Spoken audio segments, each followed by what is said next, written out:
KKTT, Ketua Badan Pengawas Pemilu atau Bawaslu Pandeglang Ade Mulyadi mengatakan, pada pemilihan kepala daerah atau Pilkada 2020, penegakan hukum terkait praktik politik uang akan semakin tegas. Merujuk pada Undang-Undang Pilkada yang telah direvisi, pemberi maupun penerima politik uang dapat dikenai sanksi pidana. Kalau berbicara pemberi dan penerima dengan sengaja melawan hukum, di pasal 187 huruf A angka 2 itu pemberi penerima kena ancaman pidana. Bukan hanya memberikan, menjanjikan saja, menjanjikan, itu kena.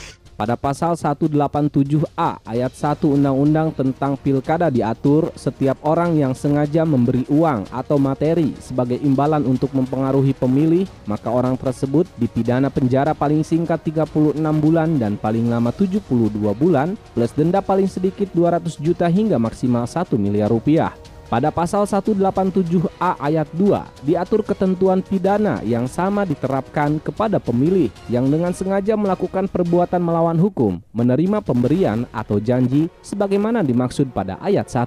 Jadi kalau si pemberi memberikan, menjanjikan, mengarahkan, nah kemudian si penerima itu juga mendapatkan sanksi pidana yang sama. Untuk itu ia meminta kepada semua pihak, baik kontestan pilkada, tim sukses maupun masyarakat agar memahami aturan tersebut dengan baik. Nah ini yang kami mohon ke teman-teman media untuk menyampaikan bahwa di pemilu kada ini ya, di pilkada ini bukan hanya pemberi tetapi juga penerima bisa kena pidana pemilu. Ade menerangkan undang-undang tersebut telah disahkan pada tahun 2016.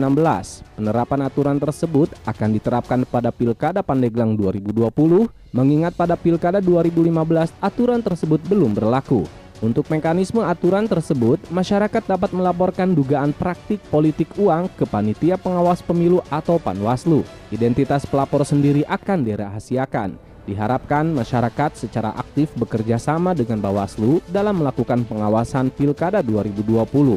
Menurutnya, tanggung jawab bersama merupakan kunci suksesnya Pilkada yang demokratis. Silakan sampaikan kalau itu ada indikasi dugaan tindak pidana pemilihan bisa disampaikan ke Gakumdu yang terdiri dari Bawaslu, Kepolisian dan Kejaksaan. Nanti di situ diprosesnya. Apakah ada unsur dugaan pidana atau tidak? Karena pelanggaran itu kan ada pidana, ada etik, juga ada administrasi.